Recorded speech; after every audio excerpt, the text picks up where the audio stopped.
Hello everyone, कैसे हैं आप सब। एक बार पुनः से कोचिंग क्लासेस पर स्वागत है। उम्मीद करता हूं आप सब अच्छे होंगे, मस्त होंगे, बेहतर होंगे और आप सभी की पढ़ाई बेहतर चल रही होगी। क्लास 12 फिजिक्स एनसीईआरटी में चैप्टर 5 चल रहा है, जिसमें आज हम बात करेंगे चुंबकत्व एवं गाउस का नियम। इसके पहले बच्चों चैप्टर 1 में आपने पढ़ा था गाउस का नियम, विद्युत क्षेत्र से संबंधित। आज यहाँ पर चुंबकत्व से संबंधित गाउस का नियम पढ़ोगे। इसका नियम है क्या बच्चों कि किसी बंद पृष्ठ से गुजरने वाला कुल चुंबकीय फ्लक्स सदैव शून्य होता है।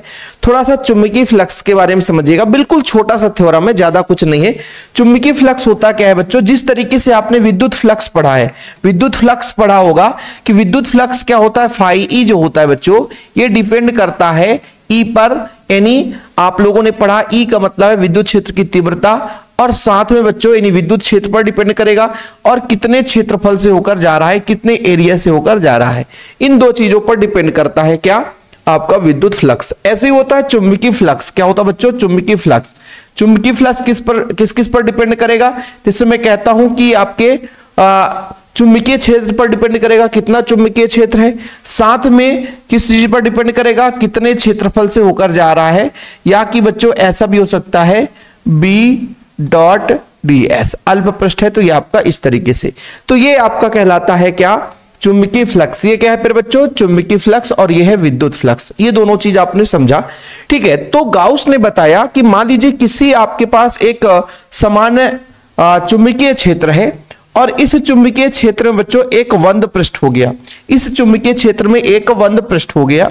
अब इस बंद पृष्ठ के अंदर जितना भी फ्लक्स है उसका मान शून्य होगा। ऐसा क्यों, क्योंकि जितना यहां से चुंबकीय क्षेत्र रेखाएं प्रवेश कर रही हैं उतनी ही चुंबकीय क्षेत्र रेखाएं निकल जा रही हैं। कुल मिलाकर के जिस तरह से किरचॉफ का नियम आपने पढ़ा था कि किसी भी संधि पर मिलने वाले समस्त धाराओं का योग शून्य होता है, ऐसे ही बंद पृष्ठ पर चुंबकीय क्षेत्र रेखाएं शून्य हो गई, क्योंकि जितनी चुंबकीय क्षेत्र रेखाएं आई उतनी निकल गई। तो फिर अंदर चुंबकीय क्षेत्र रेखा है ही नहीं है, तो चुंबकीय फ्लक्स कहां से होगा। इसलिए गाउस ने बताया कि किसी बंद पृष्ठ से जो भी गुजरने वाला कुल चुंबकीय फ्लक्स है वो सदैव शून्य होता है। चुंबकीय फ्लक्स कहलाता क्या है बच्चों, चुंबकीय फ्लक्स का मतलब किसी भी पृष्ठ से अभिलंबवत गुजरने वाली चुंबकीय क्षेत्र रेखाओं की संख्या। ठीक है, लंबवत कितनी चुंबकीय क्षेत्र रेखाएं गुजर रही हैं, उस पृष्ठ से कितनी चुंबकीय क्षेत्र रेखाएं जा रही हैं बच्चों, उनकी जो टोटल संख्या वो चुंबकीय फ्लक्स कहलाता है। ऐसे मान लीजिए कोई पृष्ठ है, पृष्ठ से लंबवत कितनी विद्युत क्षेत्र रेखाएं गुजरती है वो आपका विद्युत फ्लक्स कहलाता है। और यहां पे चुंबकीय फ्लक्स है तो किसी भी हम पृष्ठ की बात करते हैं, पृष्ठ से लंबवत कितनी विद्युत चुंबकीय क्षेत्र रेखाएं जा रही हैं, तो बच्चों वो आपका चुंबकीय फ्लक्स कहलाएगा। ठीक है, ये चीज क्लियर। चलिए, तो ये अपना बेसिक था, थोड़ा समझाना था बच्चों। तो हमें प्रूव क्या करना है, बोल के रखा है कि किसी भी बंद पृष्ठ से गुजरने वाला कुल जो चुंबकीय फ्लक्स सदैव क्या होता है बच्चों, शून्य होता है। बंद पृष्ठ की बात की जा रही है, इसलिए आप लोग इसको अर्थात प्रूव जो करना है बच्चों, यहां पर मैं लिख देता हूं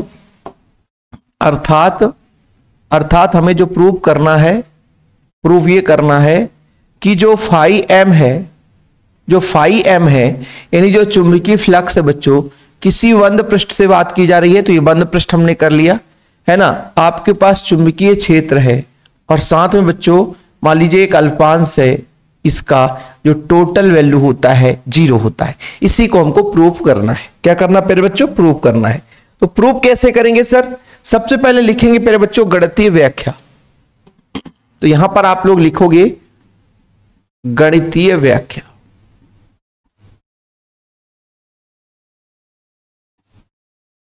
बहुत लंबा चौड़ा नहीं है, बस थोड़ा सा समझना है, थोड़ा सा समय देना है और कुछ भी नहीं बच्चों। ठीक है, चलिए थोड़ा समझने की कोशिश करिएगा। सबसे पहले अपन क्या बनाते हैं, एक समान मान लीजिए चुंबकीय क्षेत्र है प्यारे बच्चों, एक समान चुंबकीय क्षेत्र है, एक समान चुंबकीय क्षेत्र है। ये थोड़ा ज्यादा ही मोटा हो गया।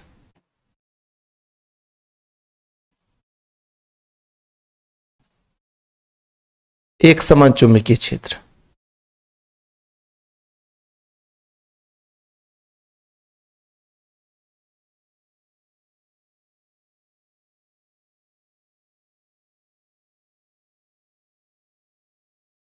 एक समान चुंबकीय क्षेत्र।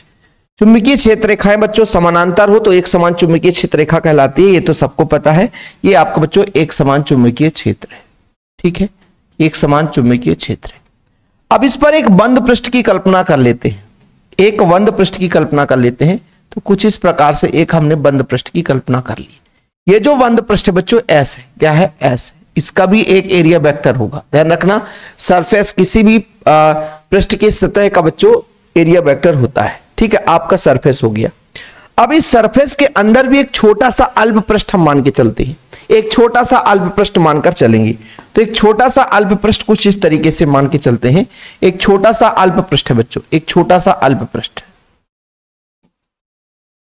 ठीक है, छोटा सा अल्प पृष्ठ है। इस अल्प पृष्ठ को हम कहते हैं डेल्टा एस। ठीक है, क्षेत्र छोटा सा क्षेत्र है बच्चों, यानी एक छोटा सा अल्पांश है। अब ये चुंबकीय क्षेत्र के साथ कितना कोण बनाता है, तो मैं मान के चलता हूं कि ये थीटा कोण बनाता है। इसका जो एरिया वेक्टर होगा, एकांक सदिश होगा, वो थीटा कोण के साथ है। ठीक है, अब आप कहोगे सर ये कैसे हो गया, ये चुंबकीय क्षेत्र के साथ। देखो भाई, मैं आपको बताता हूं कि कोई भी आपका क्षेत्र होगा बच्चों, उसका भी एक एरिया वेक्टर होता है, क्षेत्र सदिश होता है। ठीक है, जैसे आपका ये बोर्ड दिख रहा है, इसका एरिया वेक्टर लंबवत बाहर की ओर होगा। ठीक है, मान लीजिए हमारा हाथ है बच्चों, इसका एरिया वेक्टर लंबवत ऊपर की ओर होगा।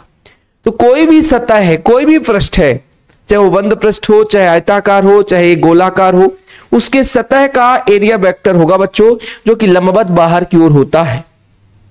लंबवत कहां होता है बच्चों, बाहर की ओर होता है। तो हमने माना कि भाई साहब हमारे पास एक समान चुंबकीय क्षेत्र है जिस पर एक बंद पृष्ठ ऐसे है बच्चों। इस बंद पृष्ठ को हम जानते हैं कि कई छोटे छोटे भागों में बांट सकते हैं, कई छोटे छोटे भागों में बांट सकते हैं। तो उसमें एक छोटा सा सदिश क्षेत्र अवयव हमने ले लिया है डेल्टा एस।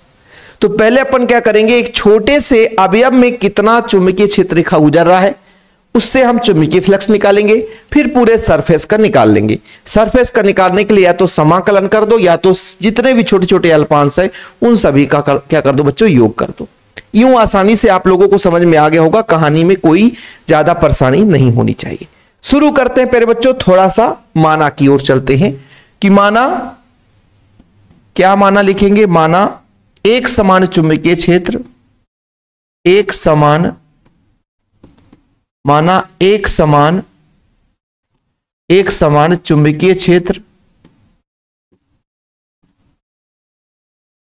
एक समान चुंबकीय क्षेत्र वेक्टर V में, एक समान चुंबकीय क्षेत्र वेक्टर B में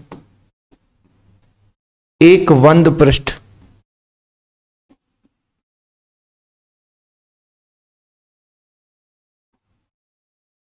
एक बंद पृष्ठ S है, जिसे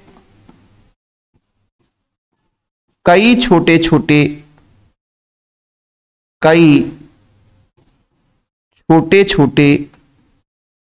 अवयवों में,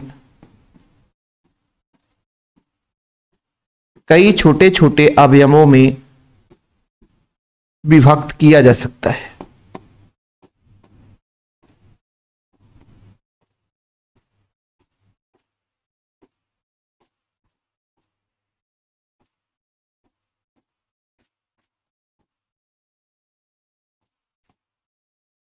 कई छोटे छोटे अवयवों में विभक्त किया जा सकता, मतलब ये अपने पास बच्चों एक सरफेस है, बंद पृष्ठ है। हमने कहा बंद पृष्ठ है, एक बंद पृष्ठ हमने बताया बच्चों, उसमें हम कई छोटे छोटे अवयव में विभक्त कर सकते हैं।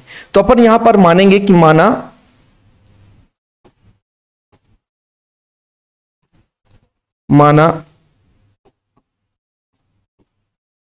एक सदिश क्षेत्रफल अवयव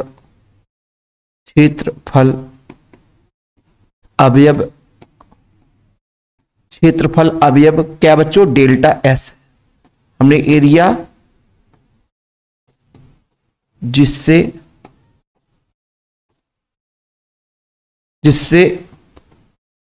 टेढ़ा तो नहीं लिख गया सर थोड़ा सा टेढ़ा लिख ही जा रहा है।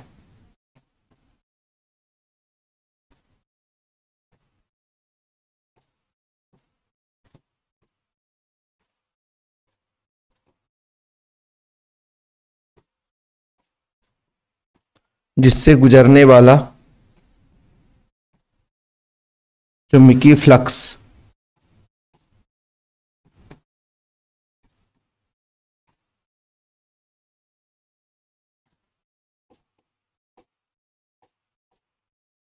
अल्प पृष्ठ है बच्चों, एक अल्पांश एक अवयव है, तो डेल्टा फाई एम बराबर v डॉट डेल्टा एस। आपको पहले इसीलिए शुरू में बता दिया गया बच्चों कि ये जो चुंबकीय फ्लक्स से कैसे निकलता है। पहली बात तो किस चुंबकीय क्षेत्र से होकर जा रहा है और कितने एरिया से चुंबकीय क्षेत्र रेखाएं जा रही हैं, क्योंकि चुंबकीय क्षेत्र रेखाओं की जो टोटल संख्या बच्चों वही चुंबकीय फ्लक्स कहलाती है। ये आपके बच्चों एक अल्पांश के लिए बात की जा रही थी। अब हम बात करते हैं संपूर्ण बंद पृष्ठ से। अतः जो हमने कहा बंद पृष्ठ ले लिया है, अतः बंद पृष्ठ एस से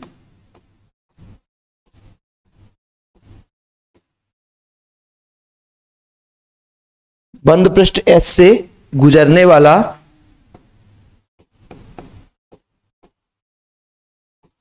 कुल क्या निकालना है सर?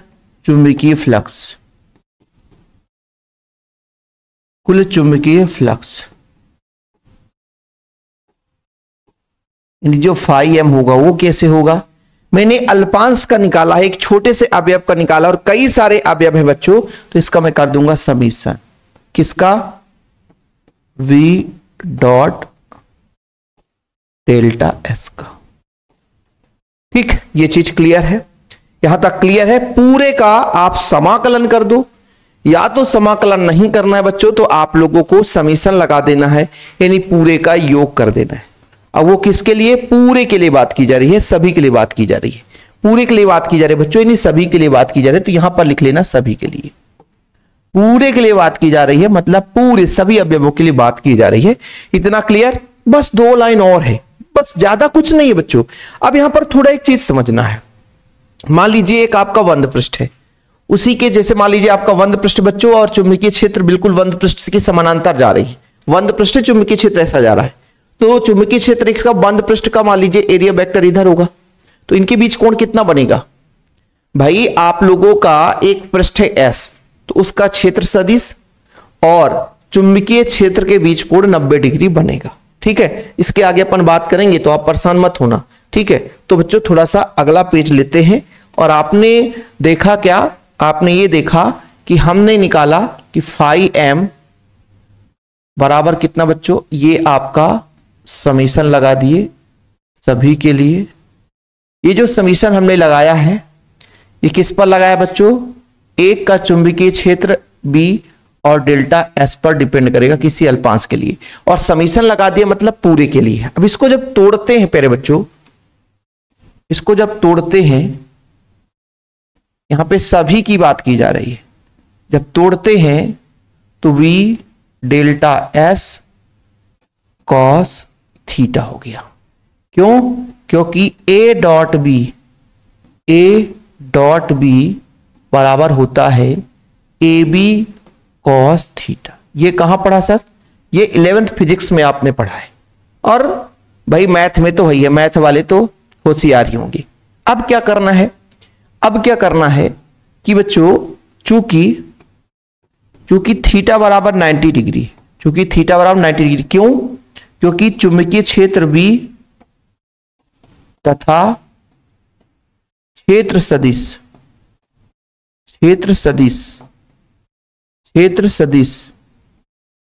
डेल्टा एस के बीच कोण। मैंने आपको बताया ना कि क्षेत्र सदिश अलग चीज है, ध्यान रखना, और क्षेत्र अलग चीज है। क्षेत्र सदिश अलग चीज है और क्षेत्र अलग चीज है बच्चों।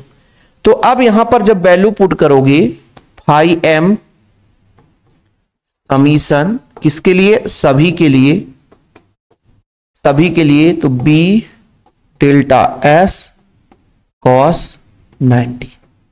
और जब कॉस 90 करोगे बच्चों, कॉस 90 करोगे, सिंपल सा कॉस 90 करोगे, तो ये क्लियर है कि इसका मान 0 आएगा। इसका मान कितना आएगा? 0 आएगा। अर्थात यदि यहां पर कर दूं तो 0 आ जाएगा। क्यों? चूंकि कॉस 90 का मान, चूंकि कॉस 90 डिग्री का मान कितना होता है? 0 होता है, इसलिए इसका वैल्यू कितना आ जाएगा बच्चों? 0 आएगा। इसके पहले आप समझो, ये हमको बताना था इसका मान कितना होता है, 0 होता है। अर्थात हमने क्या देखा, हमने ये देखा, अर्थात हमने कहा कि भाई साहब ये जो फाई m है वो समीशन सभी के लिए, हमने जो ये b डॉट डेल्टा s निकाला है उसका मान 0 आया है। उसका मान कितना आया बच्चों, 0 आया है। उसका मान कितना आया है,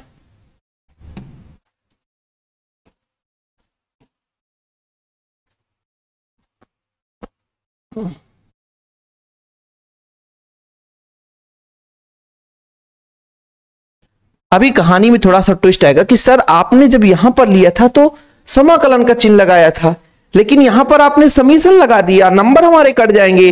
बिल्कुल परेशान ना हो। मान लीजिए मैं कहता हूं कि क्षेत्रफल जो अवयव है बहुत अल्प हो, तो हम निम्न प्रकार से इसको लिख सकते हैं। थोड़ा सा इसको हम ऊपर करते हैं कि लिखने में समय यहां जगह मिल जाए।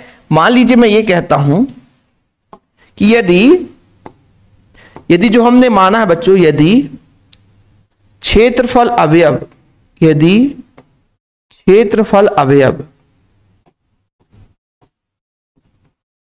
अत्यंत अल्प हो,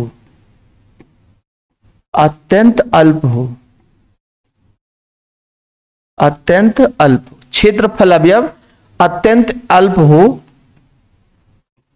तो समीकरण 1 को निम्न प्रकार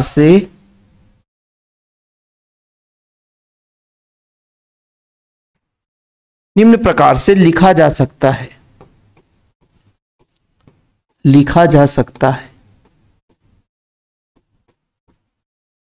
और कैसा लिखा जा सकता है, फाई m बराबर, हमने कहा संपूर्ण पृष्ठ के लिए बच्चों, तो यहां पर b डॉट ds बराबर 0। वही चीज है ना। अल्पांश के लिए बात किए तो डेल्टा s की जगह ds कर दी बस। अब बताओ, यहां तक यदि आप लोगों से क्लियर, तो गॉस का नियम कंप्लीट। ज्यादा नहीं भाई, थोड़ा सा देखो क्या होता है कि हम पूरा इसलिए डिटेल में समझाते हैं, नहीं 10 मिनट का भी काम था लेकिन 15 मिनट लग गया, लेकिन उम्मीद करता हूं हमेशा के लिए क्लियर भी हो जाएगा। और यदि कोई बच्चा चाहता है कि नोट्स लेना है सर, तो कॉन्टेक्ट नंबर हमेशा अपना पर्सनल नंबर दिया जाता है 9685 29 91 49। ठीक है, ये शिव कोचिंग क्लासेस का पर्सनल नंबर है। कॉल करोगे तो मैं ही रिसीव करूंगा। एक छोटा सा अमाउंट लगता है, वो कितना लगता है सर, मात्र 100 रुपए। ठीक है, ऑल चैप्टर के नोट्स लेना है तो कांटेक्ट जरूर करें। ओके, फिलहाल अभी के लिए इतना ही बच्चों। वीडियो पसंद आए तो लाइक करके शेयर कर दे। जय हिंद, वंदे मातरम।